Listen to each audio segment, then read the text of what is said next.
आज के सेशन के अंदर ह्यूमन हेल्थ एंड डिसीज़ का हम एनसीईआरटी रीडिंग करने वाले हैं। स्टूडेंट्स प्लीज़ अंडरस्टैंड दैट कि आपको सारे कॉन्सेप्ट्स जो है ना वो एकदम चमक जाएंगे थ्रू दिस ऑडियो लर्निंग। जो भी आपकी कन्फ्यूजन्स है ना वो इस सेशन में क्लियर होने वाली हैं। I am very sure about it. But the only thing that you have to do is open your ears and not write anything. Just listen carefully and then re-listen it and then try to make notes. Write important points on your NCERT itself, or it's very good if you have your notes. Okay, so then let us start. Students, immunity जो है बच्चे वो हमारी दो तरह की होती है। कितने तरह की होती है? दो तरह की होती है। वो हमारी दो तरह की होती है। कितने तरह की होती है? दो तरह की होती है। मेरे साथ साथ बोलिए। एक होती है innate immunity. Innate immunity means जो बेसिकली बचपन से ही होती है। एक नन्हे मुन्ने बच्चे में भी वो इम्यूनिटी है, हमारे में भी है, आप में भी है, हमारे मम्मी पापा में भी है, सब में है इनेट इम्यूनिटी। ठीक है मैम, आता है यहाँ तक समझ में। एक्वायर्ड इम्यूनिटी क्या होती है?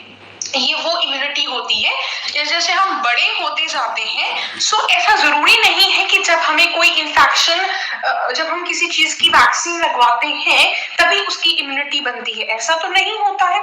You naturally get the infection, आपको वो हो जाएगा। Basically you will be acquiring that immunity. बहुत सारी चीजें ऐसी होती हैं जो हमें नेचुरली हो जाती हैं। जैसे कि अगर आपको चिकन पॉक्स एक बारी हो जाता है, भगवान ना करे हो, बट एक बारी हो जाता है, तो बेटा फिर दूसरी बारी होने की संभावना नहीं है, एकदम जीरो है। बिकॉज आपने पहली बारी आपको जब हुआ, अब आपने उसकी इम्यूनिटी को एक्वायर कर लिया है। अब आप उसके अगेंस्ट इम्यून हो। अब वो आपको किसी भी हालत में आपका कुछ नहीं बिगाड़ सकता अगर वो आपकी बॉडी में दोबारा एंटर करता भी है। तो ये इम्यूनिटी बचपन से तो नहीं प्रेजेंट थी, तभी तो एक बार ही हो गया ना। अगर होती तो फिर क्यों ही होता? तो बचपन से तो नहीं प्रेजेंट थी, but with the time you got that immunity because you were exposed to that disease. एक तो ये हो सकता है कि आपको सच में डिसीज हो गया तो आपको उसकी इम्यूनिटी मिल गई। दूसरा क्या हो सकता है कि आपने उसकी वैक्सीन ले ली तो आपको उसका बीमारी का दर्द नहीं सहना पड़ा। अच्छा बेटर ऑप्शन, राइट? आपने उसकी वैक्सीन ले ली तो आपको कभी चिकन पॉक्स होगा ही नहीं, because that is an another way of having the immunity. ठीक है, या तो नेचुरली चिकन पॉक्स हो जाए तो इम्यूनिटी, आप वैक्सीन ले ले तो इम्यूनिटी। तो बेटर कौन सा है? वैक्सीन वाला तो वैक्सीन ले लेनी चाहिए। सही बात है मैम, बहुत सही बात बोली आपने। तो ये इम्यूनिटी बचपन से तो नहीं प्रेजेंट थी, with the course of time I है। इसे हम क्या बोलेंगे फिर? एक्वायर्ड इम्यूनिटी बोलेंगे। यहाँ तक कोई डाउट है तो बताइए जरा। तो सुनिए मेरी बात, इनेट इम्यूनिटी के बारे में थोड़ी चर्चा करते हैं हम लोग। तो इनेट इम्यूनिटी के अंदर हमारे पास में दो होती हैं basically. First line of defence होती है second line of defence. First line of defence की अगर हम बात करते हैं मेरे बच्चों, तो वो होती है एक्सटर्नल, बाहर से। बाहर से आपको क्या दिख रहा है? बाहर से मेरे को मेरी स्किन दिख रही है। अगर मैं अपने माउथ को ओपन कर दिया, अपने नोस्ट्रिल्स के अंदर देखूंगी तो ओपनिंग है ना, तो ऑलमोस्ट मतलब कुछ हद तक बाहर ही तो है, अंदर तो नहीं है। अंदर हम उस चीज को कहेंगे जिसको हम हाथ नहीं लगा सकते। इसको तो हम हाथ लगा सकते हैं ना, इस तरह से समझो। तो हम अपने कान के यहाँ तक तो हाथ लगा सकते हो ना, नोस्ट्रिल्स के अंदर तक हम टच कर सकते हैं ना, है ना? जैसे उस सेंस में नहीं लेना है, बट ठीक है, नो ना, we can touch it because हमारी ओपनिंग है। यहाँ पर माउथ की ओपनिंग है, तभी खाना खाते हैं। टच कर सकते हैं, बिल्कुल कर सकते हैं। तो हमारे बॉडी में ओपनिंग्स है, उनके अंदर क्या है? म्यूकस का मेम्ब्रेन है। क्या है? म्यूकस का मेम्ब्रेन है। क्या है? म्यूकस का मेम्ब्रेन है। आपकी स्किन में है और नॉन स्पेसिफिक। एक्सटर्नल है मतलब बाहर है, और नॉन स्पेसिफिक है। क्या क्या चीजें आ जाती हैं इसमें? अब देखो, एक्सटर्नल का मतलब ये नहीं है कि आपकी बॉडी की एक्सटर्नल का मतलब ये है आपकी किसी पर्टिकुलर ऑर्गन के बाहर कोई लेयर चढ़ी हुई है, आपकी बॉडी के बाहर की लेयर। ये सब जो है वो फिजिकल बैरियर के अंदर आते हैं।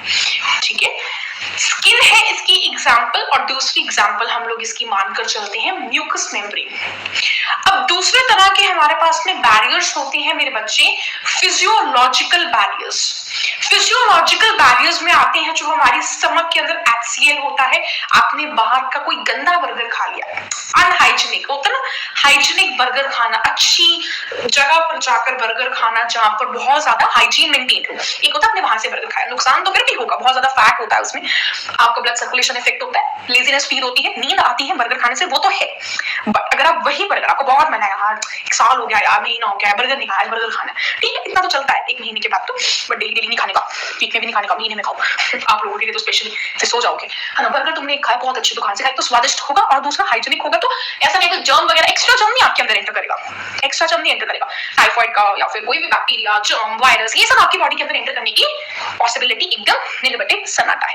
बट वही आपने किसी बहुत ज्यादा अनहाइजीनिक कंडीशन में बना हुआ बर्गर खा लिया। अब अनहाइजीनिक का मतलब लोग क्या समझते हैं, रेडी वाला बर्गर। रेडी वाला burger is not always unhygienic, sometimes nowadays we do see that there are people, there are like unhygienic, sorry रेडी वाले जो भैयास भी होते हैं, they also maintain the hygiene, they wear gloves, they cover their food, they put a cap on their head, just keep the things covered away from the mosquitoes and flies, so definitely that's also a hygiene.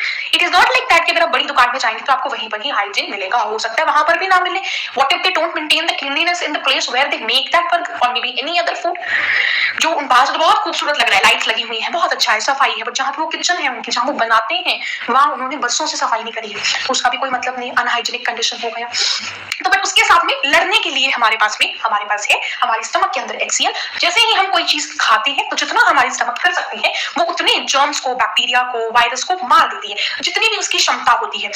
और आपके saliva भी जो होते हैं मेरे बच्चे, उनके अंदर भी एंटी बैक्टीरियल प्रॉपर्टी होती है। कभी आपने सुना है जब आप बचपन में थे, छोटे थे, हमारे साथ तो ऐसा बहुत हुआ है, चोट लग गई, उंगली में कट लग गया, तो लोग कहते थे मुंह में डालें, आई यूज्ड टू वंडर, तब ऐसा क्यूरियोसिटी आता था कि मुंह में डालने से क्या हो जाएगा, पता उनको भी नहीं होता था जो बोलते थे मुंह में डाल लो, पर उन्होंने भी सुना। बट यस, जैसे हम बड़े हुए हमें समझ में आया वो ऐसा क्यों बोलते थे, वो ऐसा इस वजह से बोलते थे क्योंकि हमारे माउथ के अंदर सलाइवा होता है जो कि एंटीबैक्टीरियल प्रॉपर्टी रखता है, ठीक है। तो अगर आपके पास में कोई भी यू नो दैट हमारे पास में आते हैं ना, क्या कहते हैं उसको, डेटॉल वगैरह नहीं अवेलेबल है, जो कि आपको अपने घाव पे लगाना चाहिए ताकि उस घाव के थ्रू आपकी बॉडी के अंदर कोई भी जर्म्स एंटर ना करें। अगर आपके पास में वो नहीं है तो it's always better to apply some saliva because your saliva has antibacterial property. ये तो आपके लिए एक लेसन है, सलाइवा बहुत अच्छी चीज है एक्चुअल में, बिकॉज इसके पास में एंटीबैक्टीरियल प्रॉपर्टी। जब आपके यहाँ से आंसू बहते हैं नहीं बहते हैं, वो आंसू में भी एंटीबैक्टीरियल प्रॉपर्टी होती है। कभी कभी आंसू बहने अच्छे होते हैं, आंखें साफ हो जाती है ना, कभी कभी like sometimes what happen like जब मैं बहुत रोती थी ना, मतलब अभी तो जब काफी टाइम के बाद हम जब रोते हैं ना, मेरे साथ तो ऐसा हुआ हुआ है, तो मेरी आंखें ऐसे जलती थी, मतलब तो क्या होता था, क्लीन नहीं है ना, क्लीन नहीं हुई, पानी में डालती थी बट फिर भी जलन होती थी, because I always had a high power that, मेरे जो स्पेक्स है आई का नंबर ज्यादा है थोड़ा, है ना, काफी ज्यादा है। अब मैं उसको एकदम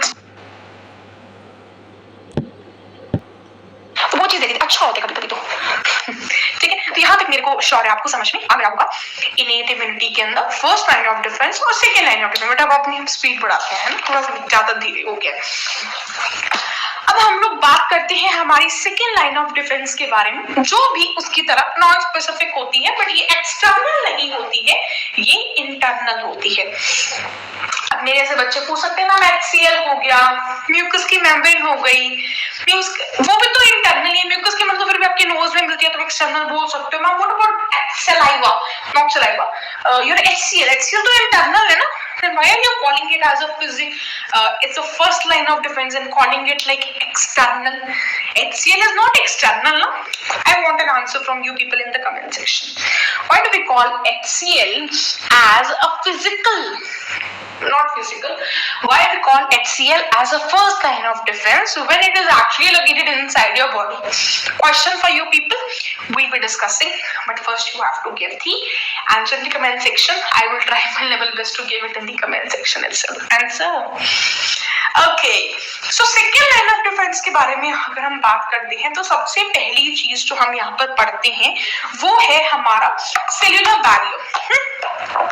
अब देखो आपकी बॉडी में सपोज या किसी भी एक इंसान की बॉडी पर लेट्स जस्ट टेक शाम, there is a boy named as Sham. He is a Sham standing. He was standing here and some virus entered inside his body. The first like skin will try to protect it from that. Other things inside your body will try to avoid that virus. But somehow it reaches. Now this, the blood blood is having NK cells. NK cells are the type of WBCs only. So NK cells will try to kill that virus infected cells. NK cells also try to kill cancer infected cells. एक बात और, NK cells why are they part of innate immunity? Because they are not specific. ऐसा नहीं है कि ये जो NK cells हैं ये सिर्फ HIV के अगेंस्ट ही काम करेंगे, या फिर सिर्फ वो कॉमन कोल्ड वाले वायरस के अगेंस्ट ही काम करेंगे, या राइनो वायरस, या फिर वो सिर्फ हर्पस वायरस के अगेंस्ट ही काम करेंगे. ऐसा कुछ एसेंशियल नहीं होता है.